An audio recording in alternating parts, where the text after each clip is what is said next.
For decades, there was one thing the world believed would never change. No matter what happened, no matter how controversial Israel's actions became, the West would always stand behind it. The United States, Europe, major democracies across the world. Israel's alliance with the West looked permanent, unbreakable, but today that certainty is beginning to disappear. And for the first time in generations, Israel itself seems to understand that the world around it is changing. Back in 2011, the United Nations held a vote involving Palestine. Not a military vote, not a war declaration. It was about UNESCO, a quiet UN cultural organization focused on education, science, and history. Palestine applied for membership. To many countries it seemed symbolic, almost harmless, but Israel fiercely opposed it because recognizing Palestine inside a UN institution would also legitimize the idea of Palestine as a state. And when the voting map appeared, something important became visible. Most of the countries defending Israel were Western powers and governments closely tied to them.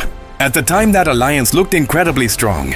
Western governments funded Israel's military, protected it diplomatically, blocked sanctions, and vetoed UN resolutions. And after the September 11 attack, support for Israel in many Western countries became even stronger. Israel was increasingly viewed as a frontline ally in the global war on terror, a democratic state fighting extremist enemies. But underneath that support, something was already starting to shift.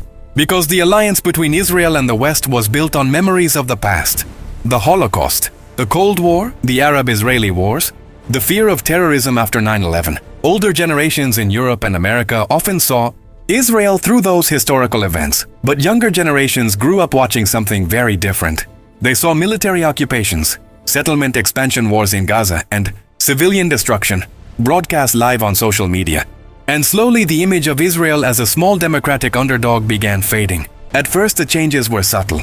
A few protests, more criticism in newspapers, growing divisions inside universities. But then major global events accelerated everything. The Gaza war, international accusations of war crimes, the Iran conflict, economic disruptions across Europe. And suddenly countries that once defended Israel automatically started questioning whether supporting Israel still aligned with their own political interests. One of the biggest turning points came inside Europe. For years, Europe had been one of Israel's most important partners. Europe was Israel's largest trading partner, a major source of tourism, and one of its biggest suppliers of military equipment. But cracks began appearing. Spain pushed for sanctions. Ireland openly criticized Israeli military operations. Belgium discussed economic restrictions. Italy suspended parts of its defense cooperation agreement. Even France, one of Israel's major military suppliers, started restricting certain weapons transfers. And this mattered far more than symbolic UN speeches. Because Europe is not just another region for Israel. Europe helps transform support for Israel from a purely American alliance into a broader Western coalition. So when European countries begin distancing themselves, the geopolitical consequences become much larger. Then came another shock: the growing tensions with Iran. As regional conflict expanded, global energy markets reacted immediately. Fuel prices surged. Shipping routes became unstable. European economies faced pressure. For many governments, Israel was no longer simply a moral or historical issue. It was becoming an economic and political liability. And public frustration inside Western countries kept growing. Nowhere was this more dramatic than in the United States. For decades, supporting Israel was considered one of the safest positions in American politics. Republicans supported Israel. Democrats supported Israel.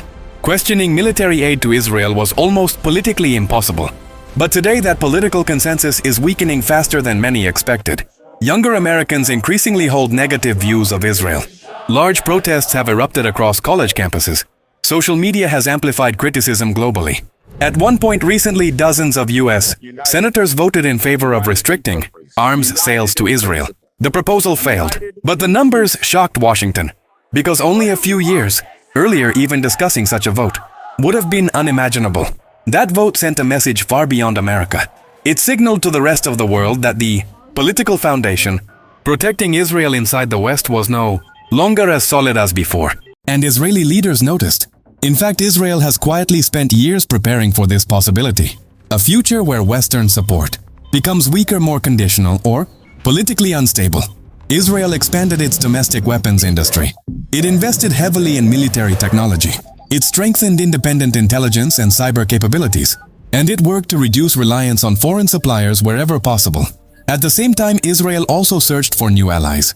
Countries led by nationalist or right-wing governments became increasingly important partners. Hungary, Brazil under Bolsonaro, India under Modi. These governments admired Israel, not despite its aggressive security policies, but because of them.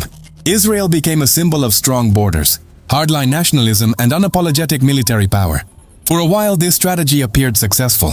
But even that alliance began weakening. Brazil's Bolsonaro lost power. Hungary's political direction shifted.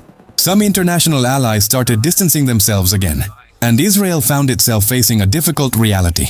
Many of its traditional allies were becoming more critical, while several of its newer allies were politically unstable. Still, despite all of this, Israel remains one of the strongest military powers in the Middle East. The United States continues providing enormous diplomatic and military support.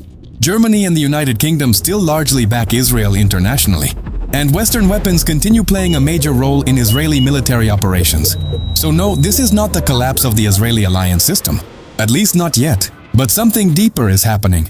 For most of modern history, Western support for Israel was treated almost like a permanent law of geopolitics.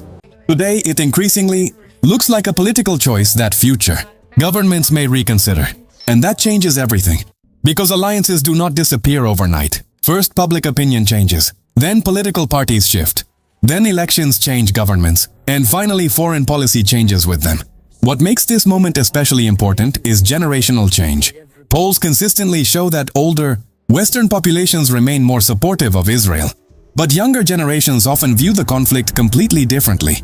Many younger Americans and Europeans no longer see Israel primarily through the memory of World War II. Instead, they see present-day images from Gaza, Lebanon, and the occupied territories. And over time, those younger generations will become voters, lawmakers, journalists, and presidents. That is why many analysts believe the real geopolitical battle surrounding Israel is no longer only military. It is cultural, political, generational. A battle over how future Western societies will define Israel's place in the world. And that battle is already underway. For Israel, the stakes are enormous, because its military strength alone was never the full source of its power. Its greatest strategic advantage was always something larger: reliable support from the Western world, economic access, diplomatic protection, military partnerships, international legitimacy. If even parts of that support begin weakening, Israel enters a very different geopolitical future. And maybe that is the real story unfolding right now. Not that the world suddenly turned against Israel overnight, but that the global alliance structure protecting Israel for decades is slowly becoming less certain, less united, less automatic. At first, slowly, quietly, almost invisibly, and then all at once. Because in geopolitics, the biggest changes rarely begin with explosions. They begin with shifting alliances, changing generations, and maps that slowly start changing color.